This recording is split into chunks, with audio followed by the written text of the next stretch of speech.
What's going on? 5515th Street. What's going on there, ma'am? We have a kidnapping. Hurry, please. Explain to me what's going on, okay? There's a note left and our daughter's gone. I told you right now that we have trace evidence that appears to link you to the death of JonBenet. What would you tell me? That is totally impossible.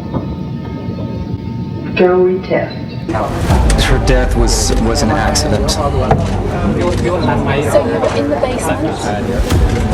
Yes. The body of JonBenet Ramsey, strangled and beaten, is found in the basement. What else don't we know? Will whoever killed JonBenet Ramsey get away with murder? And I'm not talking somebody's guess or some rumor or some story. I don't care what you're talking about. I'm talking about scientific evidence. I don't give a flying flip how scientific it is. Go back to the damn drawing board. 2016, in Sylvan, Australia, 51-year-old Mark Tromp and 53-year-old Jacoba Tromp, along with their 3 children, all inexplicably fled their farm. I didn't do it. John Ramsey didn't do it, and we didn't have a clue of anybody who did do it. So we all got to start working together from here this day forward to try to find out who the hell did it. Let me brush these brows because I could make a whole video about these brows. Anyways, hello everybody. How are you? How are you? My name is Hailey Elizabeth, and if you don't know who I am, I post videos pertaining conspiracy theories, controversial people, true crime, and all things spooky, scary skeletons. So if you're into any of that, you can subscribe, and if not, girl, let's just hang out. Grab a snack, grab something to drink. You can do your makeup with me. Let's hang out. Do whatever makes you feel comfortable. Today, we are going to be talking about the conspiracy theories JonBenet Ramsey, missing Tromp family, and the mysterious death of Harry Houdini. So without further ado, let's jump into it. So the first one that we're going to be starting off with is JonBenet Ramsey, because oh my god, I've been getting so many requests to do JonBenet Ramsey, and I thought,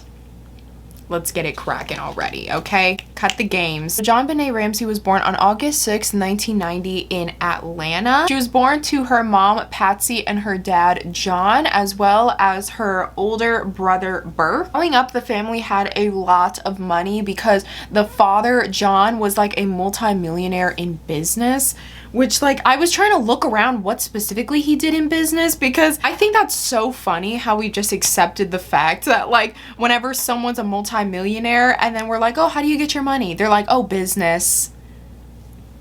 And we just sit there like, oh yeah, that makes sense. He was a multi-millionaire just doing business, whatever that means. I don't know, owning a business, running a business, stocks. Either way, he had a lot of money. And as well as the mom, she was actually Miss West Virginia of 1977. I'm a junior at West Virginia University. And she was a beauty pageant queen. And the family, as I said, had a lot of money, so they were pretty close. They would always go on like family trips together. Since the mom was a pageant queen back in her day, JonBenet actually started to become a pageant queen as well, and she actually won multiple pageant contests for her big blonde hair and her big August 6th Leo energy. It wasn't until December 25th, 1996, JonBenet was 6 years old at this point.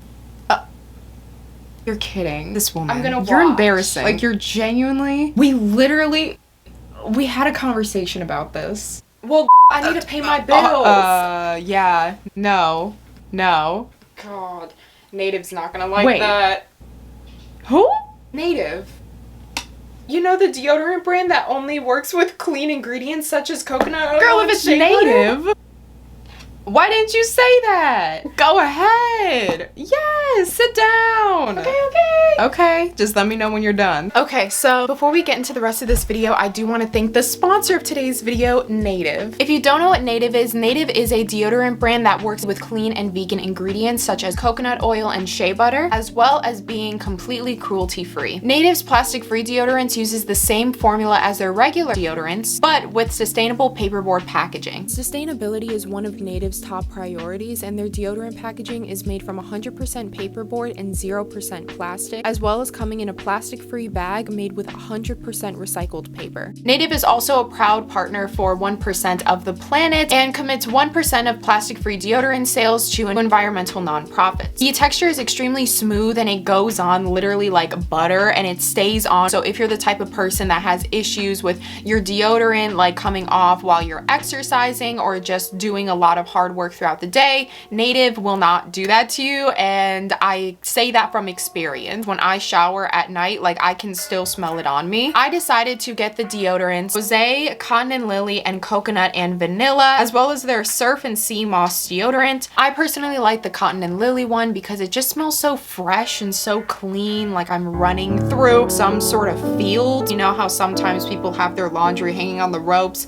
like just running through that. Very specific, but it's a dream that I can now fulfill with Native. Native also has a wide range of choices, with their new limited edition and sensitive scents being released all the time. Make sure to check out Native's new limited edition coffee house collection for the fall weather. Now, 3 plastic-free deodorants are usually $39, but if you use my link located in the description box below, as well as my code HAILYE, you will get them for only $29, which is a 25% off deal just by using the link in the description, as well as again using my code HAILYE. Okay.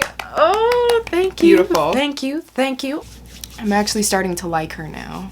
Don't tell her. It'll just inflate her ego and then I'll have to take it back. It's Christmas time. That night, the Ramsey family went out to dinner with a bunch of friends to kind of celebrate Christmas. They didn't end up getting home that night until around 10 p.m. according to the Ramsey family. The Ramsey family also said that JonBenet was sleeping in the car ride home, so they basically just picked her up and put her into her bedroom. It wasn't until the next morning, December 26th, 1996 at 5:52 a.m.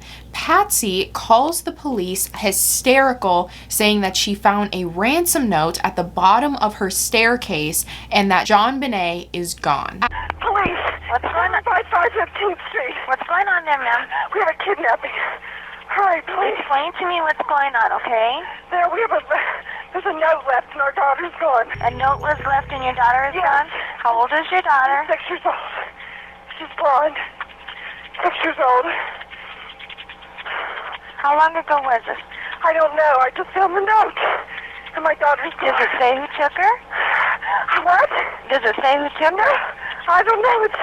There's a ransom note here.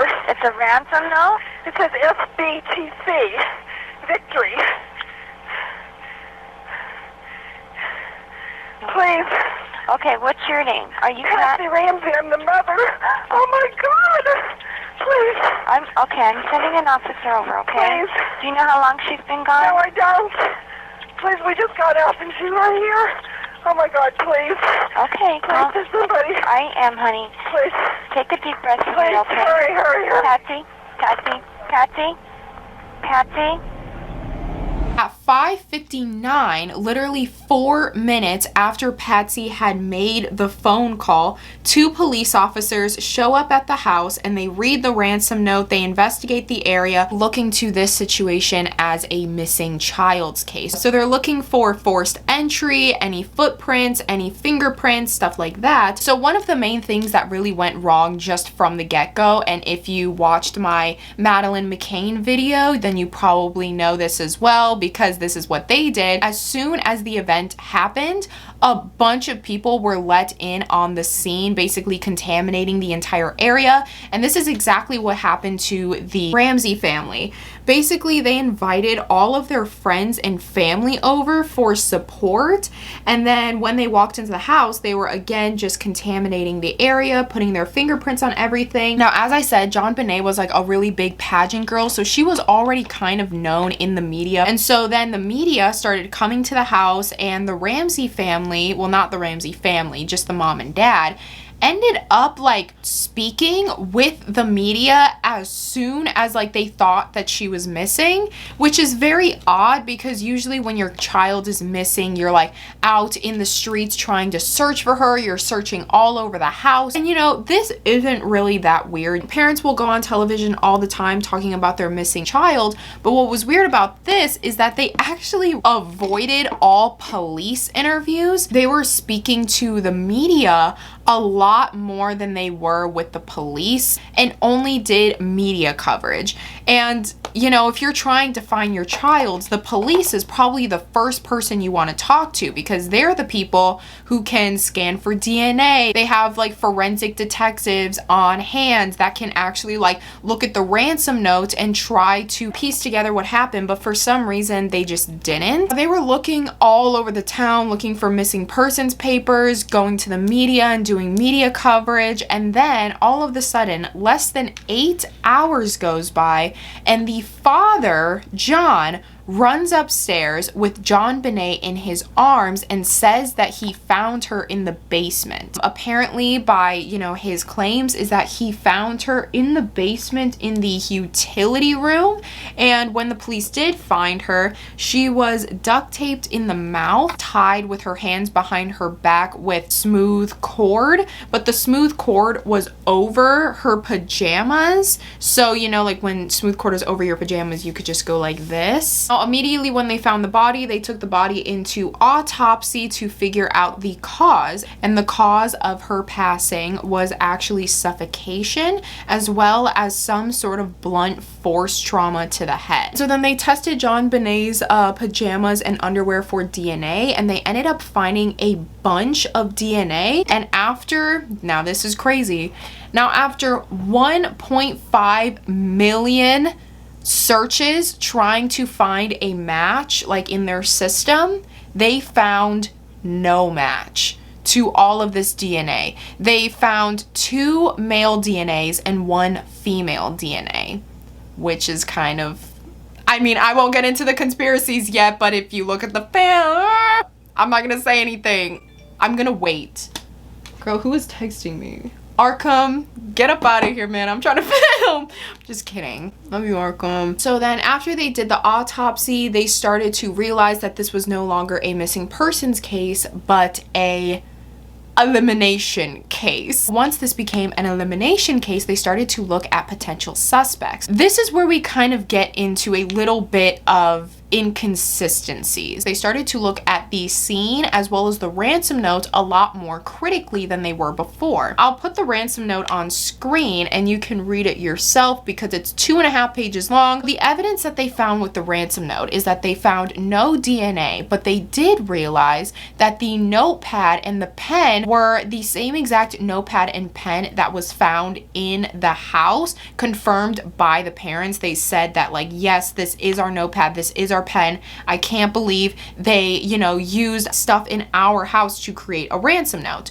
So since this was confirmed that this was a notepad and pen found from the house, it was a 2.5 page ransom note, which already kind of threw police off a little bit because who writes a 2.5 page ransom note on the spot? It would make more sense if it was like pre-written, you know, or like maybe even typed. CBS ended up covering this entire story. They actually got 4 different people to write a 2-page sample ransom note, and it took them no less than 20 minutes. So at least 20 minutes. And I know when I heard that number, I was like, 20 minutes to write 2.5 pages?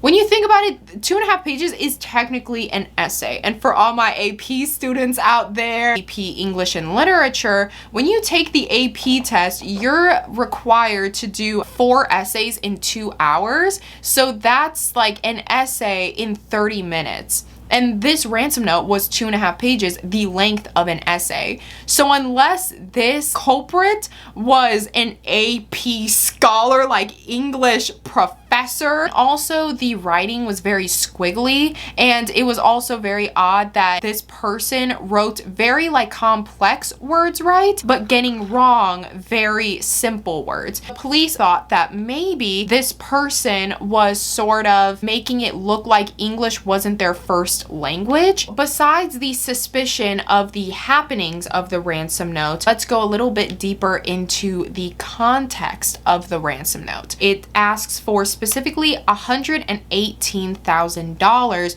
which was a little weird because that's a very specific number. Usually you would just say like 120,000, 100,000. 118 was extremely close to the amount of a Christmas bonus that the father, John, had gotten from his company that year. Whoever the person was, they had to know John personally, like in social circles or from work, because how else would this person know how much he's getting for his Christmas bonus? The ransom note also starts off by formally introducing themselves as a small group of a foreign faction, which is very weird because they label themselves as small. And if you're in this position and you're speaking so highly of yourself, like, yeah, give us $18,000, you're not gonna be like, oh, we're a small-owned business from a foreign faction, but if you don't give us money, we're gonna do something bad. If you're making a ransom note, why would you formally introduce yourself? Like, for what reason? Especially if you're in a time crunch. And from the looks of it, by the way of the handwriting, they assumed that a woman had written it, which kind of did make sense because, as I said earlier, how on JonBenet Ramsey they found 2 male DNAs and 1 female DNA, thinking that maybe the 2 males were kind of doing their thing with JonBenet, and then the girl was upstairs writing down the ransom note to kind of save time. Now let me get into the most bizarre thing of all of this, is that JonBenet was found in the house. This was the #1 red flag for police because they thought if you are on a mission, if you are, for example, a part of a small-owned foreign faction and you're trying to, you know, take a kid in return for money, why would you leave the kid? You're already by the front door because it was found on the bottom steps. You're already by the front door. Why are you leaving the note but not taking the kid with you? Well, maybe they just left her in the basement because it said in the note not to call the police or the FBI or else like they'll kill her. Maybe they just kind of left her there in the basement, like hidden, so that they would get the money, but then they don't get like the charges for her. Moving on from the ransom note and looking more critically at the scene of it all. The father had pointed out where he exactly found JonBenet. When they were looking around the house, they found an unidentified rope with no DNA on it, kind of coiled up next to JonBenet's room. They also looked for forced entries. There was no ways of forced entries, and as I said, this was Colorado in the winter, so it was snowing, and you would think that, you know, if someone came in through the front door or back door, because since there was no forced entry, they couldn't have come through a window, that there would be like footsteps in the snow. But surprisingly, that morning there was no footprints anywhere in the snow, only the ones leading up to the front door, because as I said, like the police were coming through the front door, the friends and family, all of the media. And also a really like important fact about all of this is that when they were doing DNA testing on JonBenet, they looked at her pajamas and they found a bunch of DNA, like I said, of 2 males and 1 female, but they actually found a lot more DNA on her underwear. Now, a lot of the police thought that possibly this DNA was unidentifiable because in the ransom note, they said that they were of a foreign faction, so maybe they were foreign and they weren't in the US, and that's why they couldn't track them down. Now that you know all of the details of the case and what went down, let's get into conspiracy theories of what people believed happened. Theory number 1, they actually thought that a neighbor named Gary Olivia had actually done it. And Gary Olivia wasn't even ruled as a suspect until 2016, where he was arrested on the account for child images. And he also got arrested back in 2000 for random drug charges. But back in 2000, when they were searching his backpack, they actually found a picture of JonBenet in his backpack, and his explanation as to why he had that picture in his backpack, he said that the JonBenet case touched him very deeply. He saw it as such an incredible loss, and he felt the need to make a memorial or some sort of shrine for her remembrance, which if you're trying to make a shrine, one picture. Like, that's very odd. And it's not like she didn't have a grave or anything like for her remembrance. Now, another reason why the police really think that he had done this is because Gary's friend Michael actually came forward to the police and said that the day after the JonBenet disappearance, Gary had actually called him in a hysteria saying that he hurt a little girl. And he kept on saying that over and over, that he hurt a little girl, he hurt a little girl. And at the time, the guy was in Colorado. JonBenet was the only young girl in that area to have been like hurt that night. It was very easy to determine what little girl he was probably talking about. Remember how I said that JonBenet had the smooth telephone cord around her wrist? It was actually said that Gary in the past has tried to strangle his mother with telephone wire around her neck, but eventually Gary was ruled out because when they took DNA testing from the scene and matched it up with his DNA did not match, so he was eventually ruled out as a suspect. Theory number 2 has to do with a man named John Mark.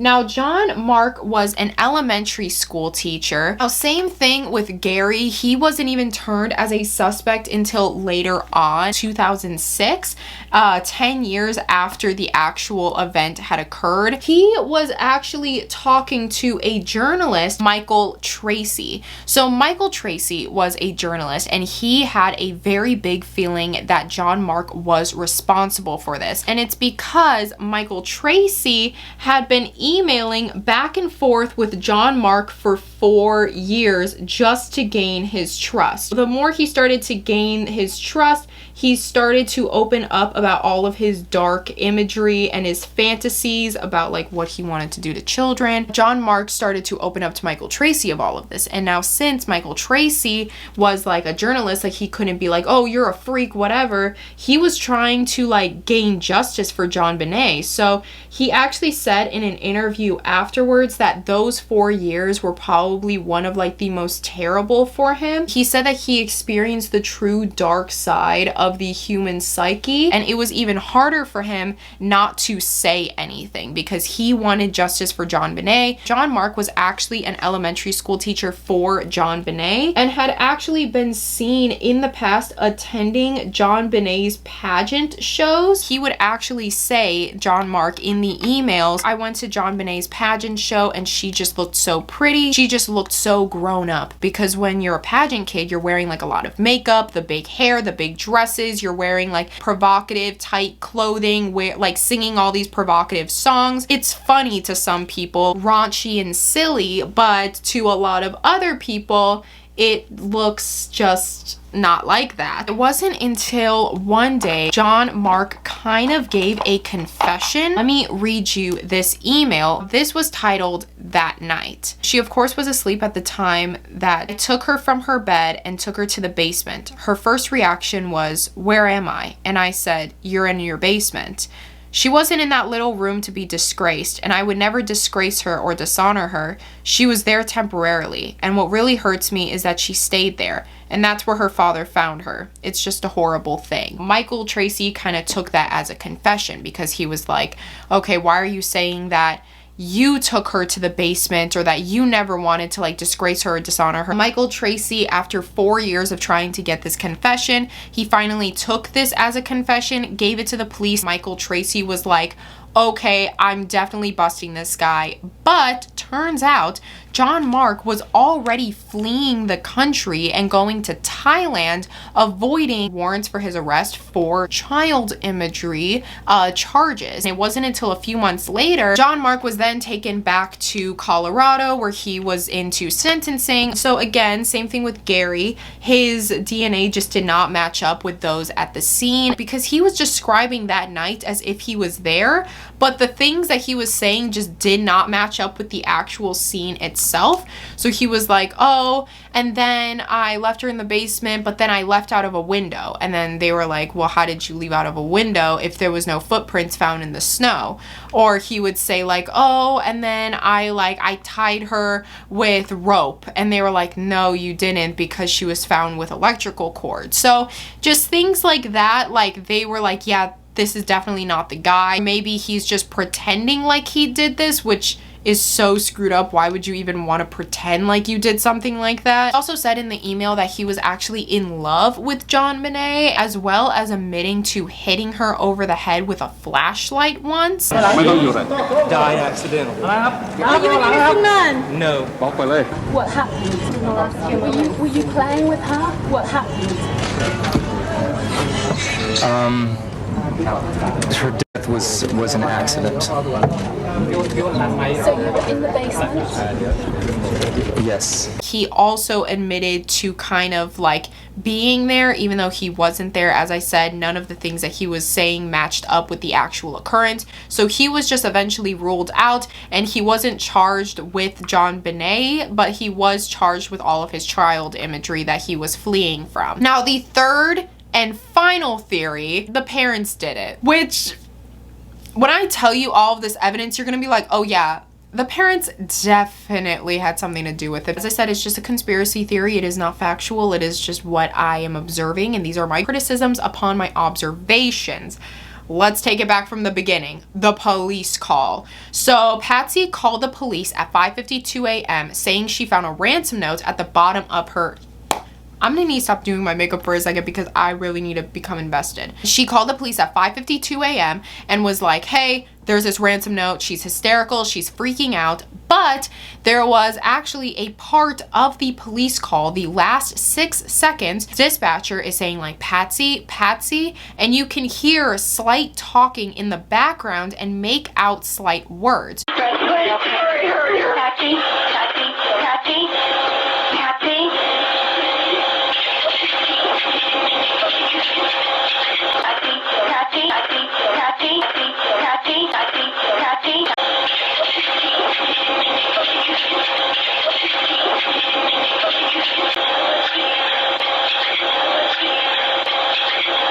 And also it was said that you can hear like a little boy voice as well, which was very odd because at the time said that they actually let their son Burke sleep through it, which again, very, very odd, because if you see, I am getting Madeleine McCann flashbacks with all of this. If you see that your one child is missing, please check up on your other children. Please make sure they didn't just, you know, scoop all of them up. Why would you just let him sleep? Let him sit up there. I don't know, maybe get up out of the house and go somewhere. Now going on to the ransom note. As I said, they believed that a woman had written the ransom note. The pen and paper used to write this ransom note was pen and paper found in the house. It was actually said by like family members and other friends that they believed that JonBenet was actually abused by the parents and possibly even abused by a family member. This part is not too far-fetched because when they were doing the autopsy on JonBenet, it looked like she was essayed multiple times. It's not something that you can do all in one night. It looked like she was probably essayed before that night, like a few times. If that ties in with the abusive dad situation, I don't know. I'm not claiming that to be. A lot of people think that possibly they like went to go hit her or something like they typically do, but they hit her too hard to the point where she knocked out, and they thought that they had killed her, so they tied her up and put duct tape around her mouth and then just threw her in the basement, making it look like someone else did it. From like the police's point of view, like before even suspecting the parents, they thought, okay, well, if they put duct tape around her mouth, the point of that is to keep her quiet, meaning that she is still awake. So they thought that it was a little weird that if she was tied around the wrists with smooth cord, she didn't just like slip out of it pretty easily. Also, when you're a kid, you just have like small hands and small wrists, so like you can kind of slip out of things. I've never been tied with like smooth cord before, so I'm basically just, you know, hypothesizing. And another really weird thing, going back to the police phone call, is that Patsy did not say JonBenet's name once. When the like dispatcher was like, okay, what does she look like? She just said like her description. She has blonde hair, she's 6 years old, please come over. She just didn't say JonBenet's name whatsoever. Now going on with the ransom note, they actually made both of the parents write a 2-page just like random document to compare handwriting, and the father's handwriting was completely ruled out, but the mother's handwriting was deemed as inconclusive because her handwriting was scarily similar to that found on the ransom note. And they also noted that while Patsy was making her like sample ransom note, she was writing very slow, as if she was trying to like suppress her normal handwriting. It's like unnatural basically, and that's why it was deemed as inconclusive, because they were like, okay, is this her handwriting or is she just pretending that this is her handwriting? If I told you right now that we have trace evidence that appears to link you to the death of JonBenet, what would you tell me? That is totally impossible. Go retest. How is it impossible? I did not kill my child. I didn't have a thing to do with it. And I'm not talking somebody's guess or some rumor or some story. I don't care what you're talking about. I'm talking about scientific evidence. I don't give a flying flip how scientific it is. Go back to the damn drawing board. I didn't do it. John Ramsey didn't do it, and we didn't have a clue of anybody who did do it. So we all got to start working together from here this day forward to try to find out who the hell did it. I also thought that it was really weird that they actually avoided police interviews for a whole 3 weeks after the occurrence and only spoke to the media, but the DNA was not identified. They couldn't figure out who the DNA matched to, so the parents were later then ruled out. And then later on, as I said, when John Mark was charged with all those child imagery stuff and they really thought they had a confession, the Colorado police actually came out with a statement and apologized to the parents for making them feel like they were the culprits when whole time they weren't and John Mark was. But a police officer on the John Mark case actually came out later and said, actually, I don't know why the state of Colorado did that, like issued an apology and everything, because we knew John Mark wasn't the guy like 18 actors keeping him into custody. Another weird thing about this is that when they found JonBenet and they did the autopsy, they also found undigested pineapple in her stomach, and there was actually a pineapple bowl found in the kitchen with Patsy and John's DNA on it, but not JonBenet's. So they thought that it was a little weird how JonBenet had undigested pineapple, but her DNA was nowhere to be found on the pineapple bowl. For me personally, I'm not saying the parents did it, I'm just saying it does not look great for them. Why would you try to get $100,000 and then leave with the person that is going to get you that $100,000? No footprints in the snow. Maybe the person was already in the house when the family came home that night. I don't know, what other explanation is there? Like, it was obviously someone in the house. There was no footprints outside. It was written in the house, like with the pen and paper found in the house. Okay, let's propose a hypothetical situation. Come into the house, they try to take JonBenet. The girl is writing the ransom note. The 2 guys are like, tie her up, knock her out. And the girl leaves the ransom note at the bottom of the steps. She goes downstairs. She's like, okay guys, let's get the girl, let's get out of here. But then all of a sudden, they hear upstairs the mother had found the ransom note before they were able to take JonBenet out. Whatever will these 3 people do? They obviously can't take JonBenet upstairs anymore because mom is freaking out. What are they gonna do? They're probably going to leave the girl and just leave the house as quickly as possible. Now, if this hypothetical situation was true, she called the police at 5:52. Police were there at 5:59. Very small 7-minute window. Leave the house without going through the front door, because the big staircase that Patsy was freaking out, it was by the front door. Couldn't have exited through the front door. They couldn't even have come upstairs at all because they would get caught. Like, how would they get upstairs from the basement and then go upstairs again to leave through a window or to leave through the back back door, like someone would have seen them. Also would have seen footprints in the snow if someone did try to leave abruptly or like leave her there on purpose. So yes, that is the case of JonBenet Ramsey, and now we are going to be getting into our second conspiracy theory case, the missing Tromp family. That is T-R-O-M-P, not T-R-U-M-P. If it was the Tromp family, the police would have probably solved it. Now, this case is very bizarre for many, many reasons. It's more of like an unsolved mystery because literally like no one knows what happened. Night of August 29th, 2016, the parents of the family, Mark and Jacoba, took their 3 kids, Rihanna, who was 29, Mitchell, who was 25, and Ella, who was 22, all fled their farm quite randomly. These nearby surrounding like farming people sent in complaints that there was like a lot of yelling at the house, and then all of a sudden they just saw a car go past, specifically 22-year-old Ella's white car. And the next morning they decided to call a wellness check on the family, and when they walked into the house they found the family nowhere to be found, but all over the place they found a bunch of scattered documents, things in disarray. They also found all of their mobile phones, passports, and credit cards, meaning that wherever they went, they were planning to do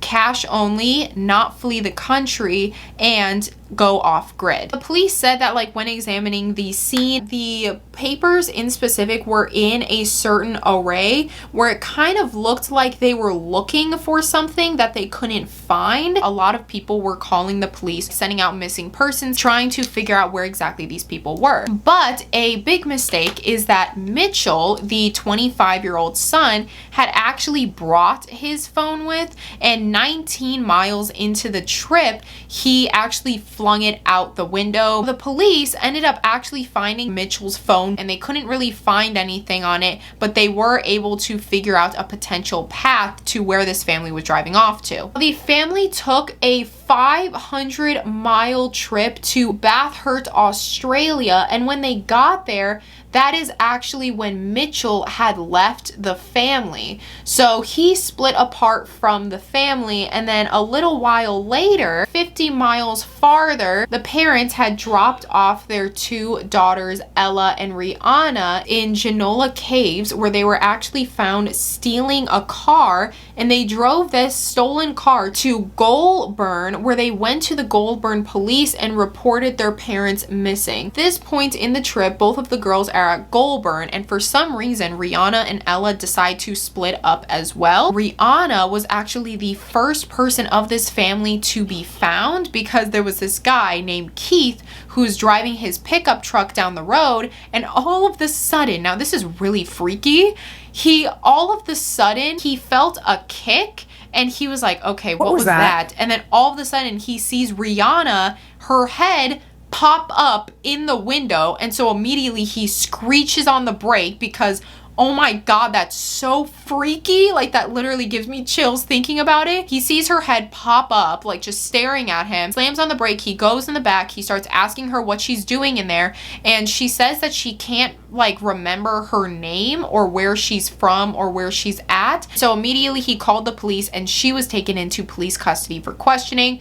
where every time the police had asked her like, where are you from? Where are your parents? What did you do? She kept on saying, I'm confused. I'm confused. I don't know what happened. I'm confused. Weirdly enough, that same day, August 30th, Ella had actually showed back up to the farmhouse by taking public transportation. But the farmhouse was filled with police already, of people trying to find where this family had gone. So when Ella just randomly showed up at the house, police immediately took her into questioning, trying to figure out where the rest of her family was. And same thing with Rihanna. She kept on saying that she was extremely confused. She didn't know her name. She didn't know where she came from. And she basically just felt for some reason to come to this house, and she had no clue why. Police had her into custody for a very long time before sending her back into the home, but they did have the house paroled and like monitored. Okay, well, if she came home, that means the rest of the family is probably gonna come home soon as well. And then the next day, on August 31st,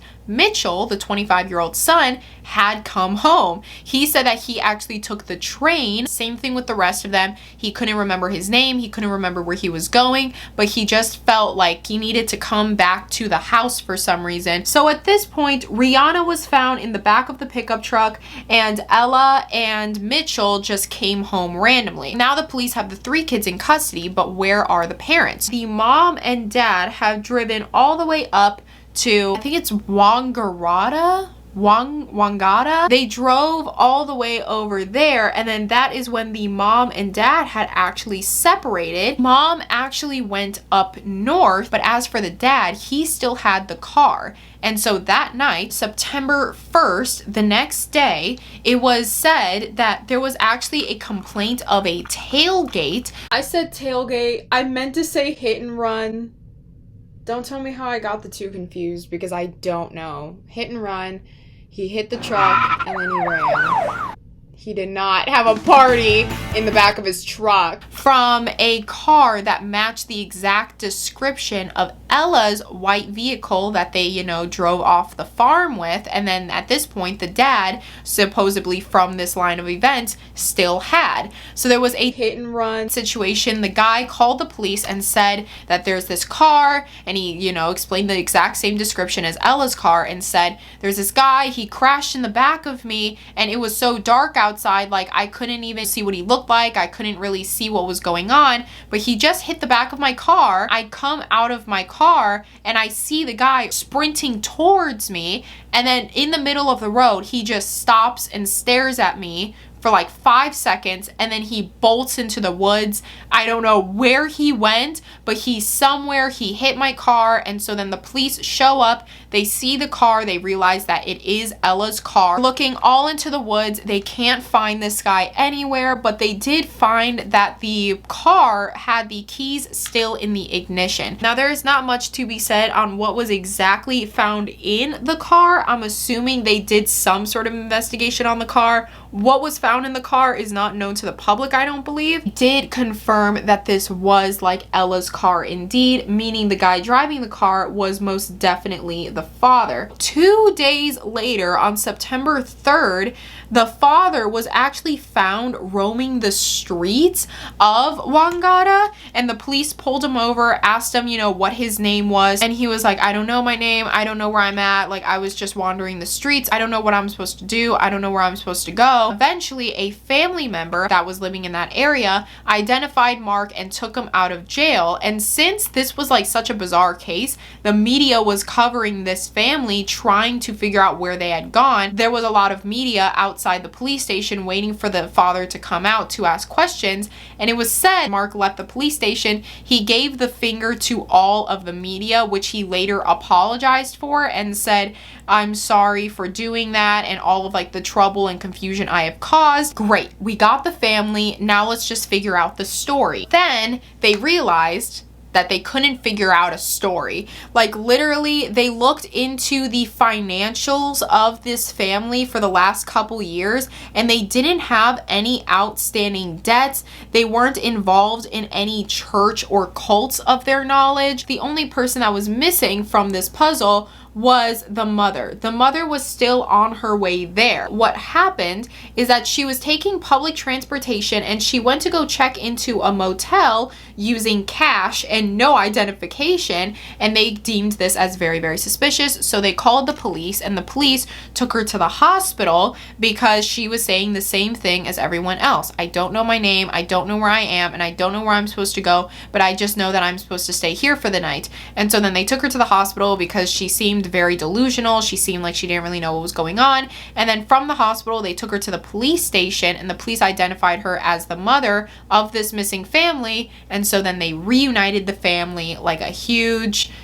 reunion. And they were like, okay, what happened? You're all here. Some of them, you know, like voluntarily showed up. So it's not like they were trying to run from anything. And they actually drove the same path as the family said they drove. And they couldn't find any evidence in lakes or out the windows or anything like that. Something that can lead to, okay, well, maybe they had something that they weren't supposed to have. So then they drove across the country to like dump evidence or something. But they couldn't find anything of significance. This family wasn't a part of like any cults or churches. They also, again, didn't have any outstanding debts. So it was a really big mystery as to what exactly happened to this family and why they left so abruptly. What happened to this family? After this, the family didn't really speak to the media too much, just because like every time people would ask them what happened about the situation, they'd be like, it's so bizarre, everyone's confused, and I really don't know what happened. I don't remember anything of that situation or why we did that. So now that you know the story of the missing Tromp family, now let's get into the conspiracy theories of what people believe happened. With this story, there are very few theories because there's very little information to go off of. The only people involved in this situation is the family, and even the family has no idea what happened. They checked out the farmland and they actually found a few harmful substances within their corn and potatoes. There was like not pesticides, but just like a certain illness in it that caused, one of the main symptoms of this illness was paranoia and hallucinations. So people were thinking that maybe they had like consumed this corn and potatoes. But what kind of stumped police about this is that this particular toxin was not known for causing memory loss, which all of the family had. They couldn't remember their name, they couldn't remember where they were, and even after the fact, they couldn't even really remember what happened. Second theory is a little bit far-fetched, but I think people just believe in it because it's interesting. They were involved with the mob or some sort of like higher order. If you've ever seen the show Ozark, sometimes normal people just get into their wacky situations. People were like, obviously it's the mob. Now, this is literally just based on speculation. There is no concrete evidence to this theory or like really any theory at all. As I said, they were really giving nothing. No one remembered anything, or no one supposedly remembered anything. The police also weren't hounding them down for answers either, because technically they really didn't do anything illegal. They weren't found with any drugs in the house or on their side. Checked all of their phones and couldn't find any like unfamiliar or like weird behavior going on. After time went on, they started to, you know, remember their names and remember where they were from. But when it came to that specific incident, they just felt like it was a big blur. The theory that they suffered from a rare family mental illness called folie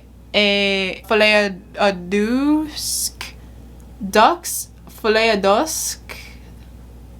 Yeah, I know French. It's whatever. Literally the worst impersonation ever. Yeah, just ship me off to France. I'd be fine. It's a rare psychological condition that only happens to close families. They start to experience the same amount of paranoia, and that kind of rubs off onto the other family members. So for example, say your parental figure in your life starts telling you every single day, there's someone outside, they're gonna kill us, they're going to like rob us.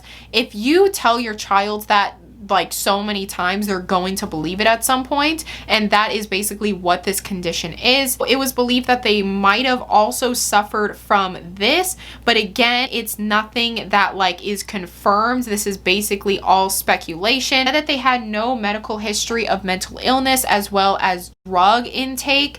They were completely healthy. They didn't have any drugs in their system. They passed a psych evaluation test. Everything seemed pretty normal with these people. It was just that occurrence was so bizarre, and not even like they could solve it themselves, you know? Maybe they can solve it, maybe they all do secretly know what happened, but I don't know, maybe it was an Ozark situation.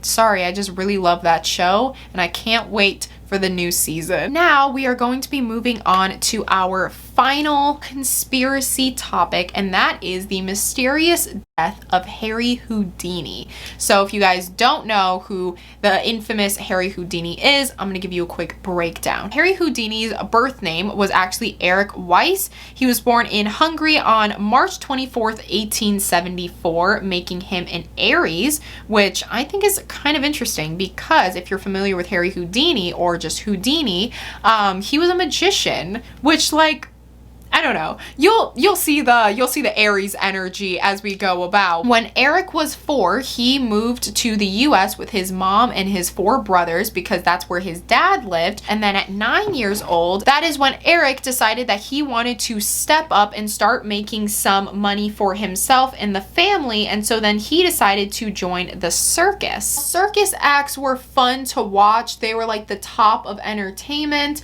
but they didn't really make the most money in the grand scheme of things. Also, no one really took the entertainment industry that seriously back then because it wasn't seen as like a hard job. It was just more seen as a hobby than like a hard-working job. At the age of 9 years old, he actually moved to New York City with his family, where he continued his love for the entertainment industry. He really enjoyed making people, you know, shocked. He loved that shock factor. He loved to get a reaction out of people, out of the things that he did. That is when in 1891, when Eric was only 19 years old, him and his friend Jacob decided to start something called the Houdini brothers. And Houdini actually came from a very famous French magician, and they decided to just do like very simple card tricks at first. It wasn't anything extravagant. It was just like, oh, pick a card, any card sort of thing. And the next year in 1892, that is when Eric's father had actually passed away. And since his father had passed away, he just felt, you know, like he needed to get out of that town. He needed to go somewhere else. Him and Jacob decided to take the Houdini brothers out on the road. So they started to perform in local diners, shops, and on the streets. They would do like street acts, just any way to get their name out there. 1898, a few years after the Houdinis had gone on the road, Eric actually started having contemplations if he should quit this line of work. Then in 1894, at the time Eric was 20 years old, and that is when he met his 18-year-old bride named Bess. And at the time he was also performing at an event, and where he actually got discovered at by a like really big booking agent in the entertainment industry. So Houdini wasn't really popular, but he was very well known for his specific tricks, escape tricks. So he would get himself into handcuffs. He would get thrown into like boxes with padlocks on them and then thrown into the water. A booking agent named Marvin saw him at one of his escape tricks, where the trick was that he could release himself from any pair of handcuffs. And so the booking agent decided to test out this theory and ask Houdini, hey, if you're so good at what you do, why don't you try to get out of my handcuffs, just to make sure that nothing was, you know, everything was authentic and it wasn't like fake or anything. And then all of a sudden, the guy handed over his own handcuffs to Houdini, and Houdini ended up successfully releasing himself from the handcuffs. The booking agent was extremely impressed by Houdini and ended up offering him as well as Bess a spot for performing less shows but for more money, and ended up performing in all of these like theaters across the US. And Bess then became his womanly assistant. You know, she wore the cute little outfits and would kind of attend to his tricks, and through this he was building up his name even more. Oh my god, he was okay. It was during this transition where he was going from his regular shows to now like high production theaters that he decided to change his name to Harry Houdini, kind of incorporating the Houdini name from last time. And Harry, I actually don't know where Harry came from. The thing that got him probably the most amount of money was his big escape artist shows. So basically what he would do is that he would go out, try to escape the craziest of situations. One of the situations that he would try to escape from, the essential idea was that he would be roped and tied up so he couldn't like break free from anything. He would then be thrown into a box, and that box would then be shut closed with padlocks on it, and as well as like weights added to it, and it would be thrown into like a lake or a river. Then Harry Houdini would somehow come out of the box and just like completely free himself from everything. He would just kind of emerge from the water, and that was it. And this literally like freaked everyone out. They thought Houdini was like an insane escape artist. He was an incredible magician. He would buy the rights to other people's magic tricks and make it his own, but 10 times better. For example, there was this one guy that had a disappearing animal trick where basically he would have a donkey and then he would close the curtains, open it back up, and then the donkey would be gone. But then Houdini stepped in and decided to buy the rights of that trick. And then once he was taught the trick, he did it not with a donkey, but with an elephant. And even now to this day, no one knows the secret of the elephant trick. That is one of Houdini's many, many magic tricks that he actually and told no one about. And he was very, very sacred also when it came to his magic tricks, that to the point where he didn't even get to like patent any of his magic tricks, because in order to patent something, you would have to reveal your secrets to someone. So instead, to claim the rights of his own trick, he would get one person to be in the audience while he then like displayed his trick. And then that is how he was able to say like, oh, this is obviously my magic trick because I performed it in front of an audience, so it's mine. Many, many years later, in 1908, his tricks just started to get even crazier and crazier, to the point where he would shove himself into a milk crate. Then Bessie would come over and lock the milk crate with 6 padlocks. The curtain would then close for 2 minutes, and when the curtain was then released, that is when Houdini would come up but behind the milk crate. And oh my god, would the crowd go wild. Like, they really thought that this guy was insane. He was such an incredibly talented magician. Some actually believes that maybe possibly he was a little too good, where a lot of spiritualists, because this was during the rise of like the spiritualism movement, a lot of people speculated that maybe he actually had supernatural abilities and was speaking to like supernatural like seances and stuff like that. And he was not shy about this either. He was very, very vocal about his opinions against spiritualism and how it was like dangerous, and if you do it, you're going to hell. In 1913, after being on the road for a very, very long time, his mom unfortunately passed away. He had only lost his dad at 19 years old. His mom was really all he had, and then now that his mother was gone,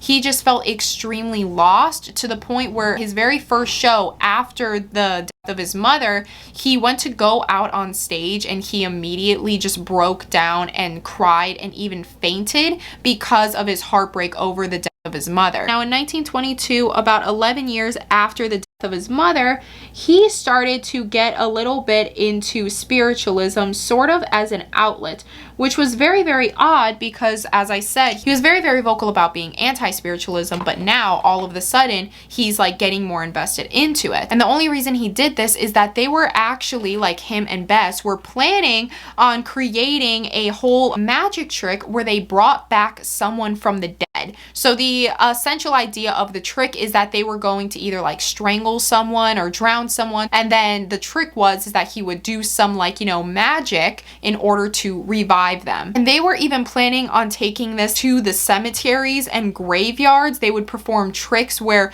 people would like emerge from the ground, basically from the dead, like real dead people would emerge from the ground. And so that is why he started to get a little bit more interested into spiritualism. And then in 1922, he had a friend named Arthur, who coincidentally is actually the author of the Sherlock Holmes novel. His friend Arthur was like, hey man, if you're really interested into like spiritualism and stuff like that, you should definitely check out this girl that I know. She does seances all the time. Like, she allowed me to speak with my young son. So if like you have a dead relative that you're really trying to speak to, she could probably hook you up with that. Harry was like, okay, I'll probably talk to my mom. So he goes to the seance, it's whatever, and then the woman ends up writing down a 15-page like essay. He gets the 15-page essay and she doesn't say a single word to him. She just hands him the paper and leaves. But something that Houdini actually noticed that made him extremely frustrated is that when he was reading the 15-page essay, when he got to the second page, he realized that the essay was written in English and his mother did not know English. The only language that she did know was Italian. Right from the get-go, he was like, this girl is a fraud. Obviously, she has no clue what she's talking about. And so then that is when he went back on his hate train of being anti-spiritualism, and he actually went as far as going into Congress and tried to make spiritualism illegal, or anybody who practiced like medium work or talking to the dead, because he said that it wasn't fair that they were profiting off of people's grief and saying that they can talk to the dead when they can't really talk to the dead in exchange for reward. The bill was still in the process of being like possibly passed until the night of October 24th, 1926. Houdini was doing a show for a college, and then shortly after the show, he let a few like medical students come backstage and like check it out and kind of, you know, like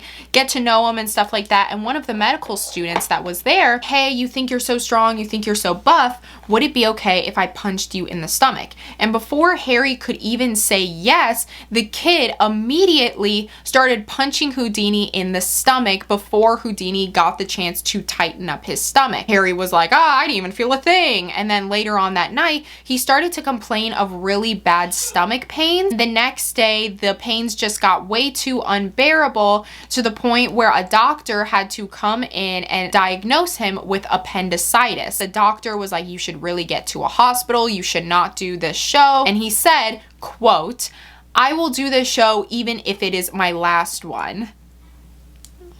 Which is ironic because he ended up doing the show, and not only was he doing the show with appendicitis, he was also doing the show on a broken ankle. Apparently his last show, a trick went wrong and he ended up breaking his left ankle. So not only was he working all of these really like claustrophobic, going into boxes and getting thrown into the water, unlocking padlocks, he was also extremely big. If you see pictures of Houdini, like he is like a transformer. He was like trying to fit into all these small spaces whilst having an appendicitis, whilst having a broken ankle. The pain just got way too unbearable to him, where his wife actually forced him to go to the hospital and try to figure out what was wrong. Now, when he went to the hospital, he actually encountered an emergency operation on his appendix because apparently his appendix had burst. And then that is when on October 31st, a few days later, they decided to go in with a second operation trying to fix not only his appendicitis, but his broken ankle as well. From the first operation to the second operation, he developed a severe case of sepsis. From what I heard on the internet, it's basically a condition where your body's response to infection is to destroy your tissue, and it can be a very life-threatening condition, and that is exactly what happened to Houdini, because later on that night, on October 31st, he had actually passed away. There are a lot of theories to his death, supposedly. I actually don't like this lip color, so we're gonna take this off. The first theory is that possibly the kid that punched him in the stomach earlier was the cause of the appendicitis, because it wasn't until that kid punched him where he started to complain of really bad stomach pains, and then his appendicitis had actually burst. So people were maybe thinking that maybe the cause of his death was due to that boy. Maybe Harry Houdini already had an appendicitis to begin with, and then that guy just like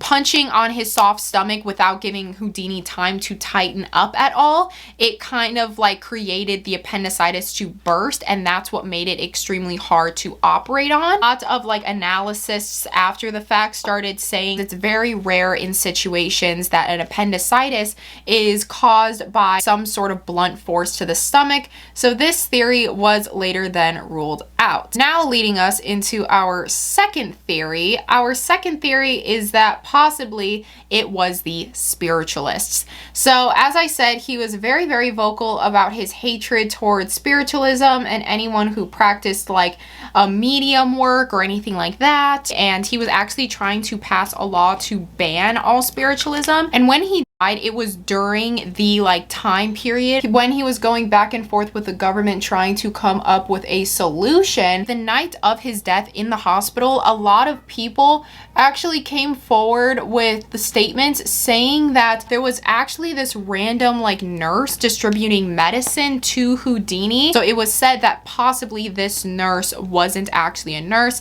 and just gave him like some sort of poison so that he would pass away. And also So it kind of like adds up all of the occurrences because he died on October 31st, which is Halloween. And if you guys are familiar with like the spirit world and stuff like that, the veil, as my queen Patty Negri says, oh my god, I love her so much. She is a queen. I really wish, I know I talk about Sam and Colby way too much, but Sam and Colby used to like feature her on his channel, and like, ugh, I love her so much. But anyway, yeah, so turns out she was never on their channel. Turns out she was never featured on their channel. That is embarrassing. It was TFIL. Same thing. I'm just kidding. Calm down. It's fine. Yeah, turns out she was never featured on the channel, and I'm just delusional. But you know what? What else is new? Continue on with the video. She says that the veil is very, very thin on Halloween. On Halloween night, that is when like the veil between the spirit world and the physical world are like the most thin. So you could really connect to spirits on Halloween the most. That's like when people are most vulnerable to spirits. So you might notice right now, if you believe in ghosts and stuff like that, you may be experiencing right now more paranormal occurrences than you typically do because it's getting closer to Halloween, meaning the veil between the spirit world and the physical world is becoming thinner. Thank you, Patty, for the knowledge on that. And then that kind of leads me into the third theory of it all, which people definitely like believe that maybe how he got cursed was through someone in the audience that decided to curse him while he was on stage. I'm trying to figure out what to do with my hair. What if I did a side part?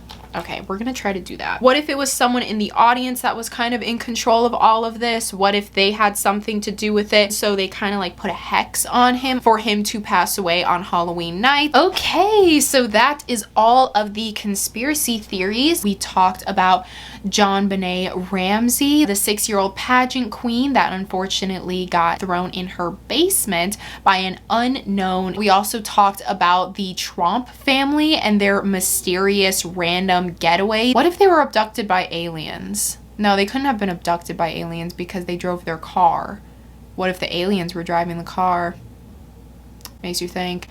And then the third one was the mysterious death of Harry Houdini and what exactly happened to him. Was it really of natural causes, or was it some spiritual person getting their revenge? That is all of these stories that I have for you today. I thought that was super fun. I decided to go for, I don't know, like a high school jock. I'll do a fit check real quick. I look very pale. I don't have any blush on, that's why. I don't have any blush on, that's why I look so pale. Oh, that kind of helps. Hello. Hello. Yes, it is very late in the evening hours, and I'm editing this video, and I realized I never did a fit check. So I thought, since I have the drip already on deck, slowly, I didn't think it was gonna be this dark. Turn on the light.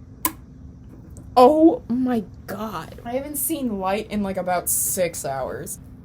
This is the fit. Don't look at that. Anyway, these jeans are from Target.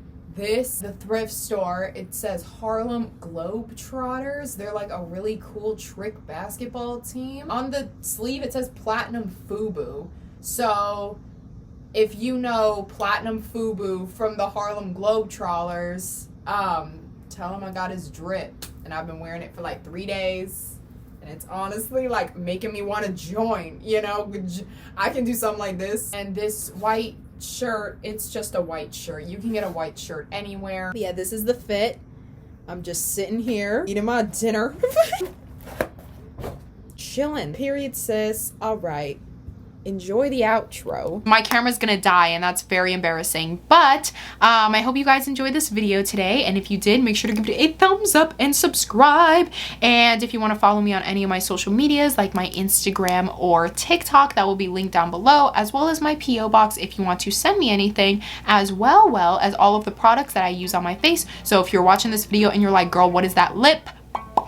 It's down below. So I will let you enjoy the rest of your day. You are beautiful and wonderful, and I love you so much. I wish I could give you a real big hug. Ways, I won't keep you any longer. So do something that makes you happy today.